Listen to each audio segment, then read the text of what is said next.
அனைவருக்கும் தமிழன்.com யூடியூப் சேனலின் வணக்கங்கள். பேமெண்ட் பேங்க் அப்படின்னா என்ன, இது எப்படி செயல்படுகிறது, நார்மல் பேங்க்குக்கும் பேமெண்ட் பேங்க்குக்கு உள்ள வித்தியாசம் என்ன, தற்போது இந்தியாவில் எவ்வளவு பேமெண்ட் பேங்க்ஸ் இருக்குது, இந்த பேமெண்ட் வங்கிகள் ஆரம்பிக்கப்பட்டதன் நோக்கம் என்ன போன்ற முக்கிய தகவல்களை பற்றி இந்த வீடியோவில் பார்க்கலாம்.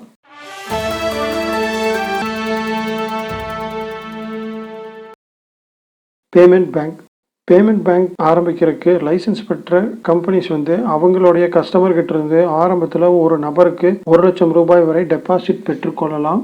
அது மட்டும் இல்லாமல் அவங்களுடைய கஸ்டமருக்கு இன்டர்நெட் பேங்கிங், பணப்பரிமாற்ற வசதி, இன்சூரன்ஸ், மியூச்சுவல் ஃபண்ட் போன்ற சேவைகளையும் இந்த பேமெண்ட் வங்கி மூலமாக அளிக்கலாம். இந்தியாவில் தற்போது எவ்வளவு பேமெண்ட் பேங்க் இருக்குன்னா, இந்தியாவில் கரண்ட்டாக 6 பேமெண்ட் பேங்க்ஸ் இருக்குது. Airtel payment bank, India post payment bank, இந்த India post payment bank post ஆஃபீஸோட payment bank, Fino payment bank, Paytm payment bank, NSDL payment bank and Jio payment bank போன்ற 6 நிறுவனங்கள் பேமெண்ட் வங்கி தொடங்க ரிசர்வ் வங்கி அனுமதி அளித்துள்ளது. இந்த பேமெண்ட் வங்கி ஆரம்பிக்கப்பட்டதன் முக்கிய நோக்கம் என்னென்னா, நிதி பரிவர்த்தனை நடவடிக்கைகளை மேலும் அதிகமாக்கும் அப்படிங்கிற காரணத்துக்காகத்தான் இந்த பேமெண்ட் வங்கி அனுமதி அளிக்கப்பட்டுள்ளது. குறிப்பாக சேமிப்பு கணக்குகள், பேமெண்ட்ஸ் மற்றும் ரெமிட்டன்ஸ் சேவைகளை கூலி தொழிலாளர்கள், குறைந்த வருவாய் உடையோர், ஸ்மால் ட்ரேடர்ஸ் மற்றும் அன்ஆர்கனைஸ் செக்டாரில் இருக்கிறவங்களுக்காக இந்த பேமெண்ட் வங்கி ஆரம்பிக்கப்பட்டுள்ளது.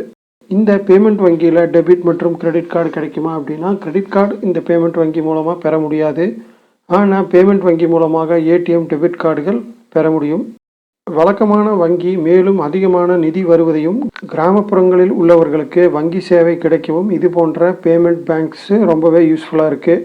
அது மட்டும் இல்லாமல் தற்போது பேமெண்ட் வங்கிகளுக்கு வழங்கப்பட்டுள்ள உரிமம் நாடு முழுவதும் உள்ள 1,54,000 தபால் அலுவலகங்கள், இதில் 1,30,000 கிராமப்புற தபால் அலுவலகங்கள் மக்களுக்கு வங்கி சேவை அளிக்க வகை செய்துள்ளது. இந்த பேமெண்ட் பேங்க்கில் என்ஆர்ஐ அக்கௌண்ட் ஓப்பன் முடியுமானா கண்டிப்பாக முடியாது. இந்த பேமெண்ட் பேங்க்கில் வெளிநாடு வாழ் இந்தியர்கள் அக்கௌண்ட் ஓப்பன் பண்ண முடியாது.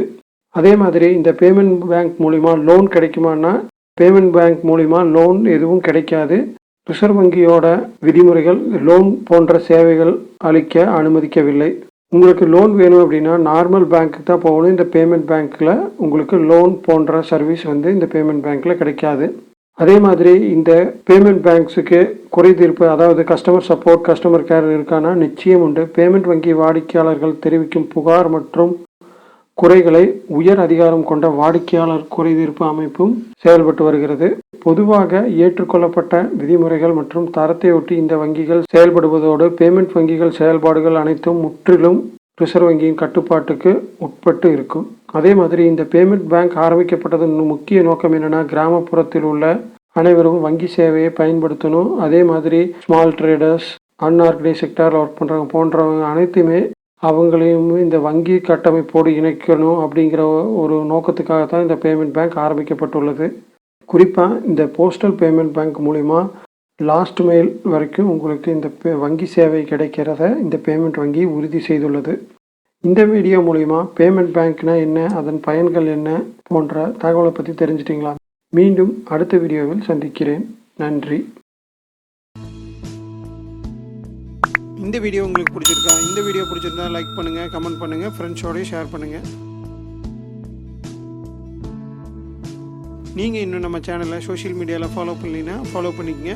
அதோட லிங்க்ஸை டிஸ்கிரிப்ஷனில் கொடுத்துருக்கேன். நன்றி.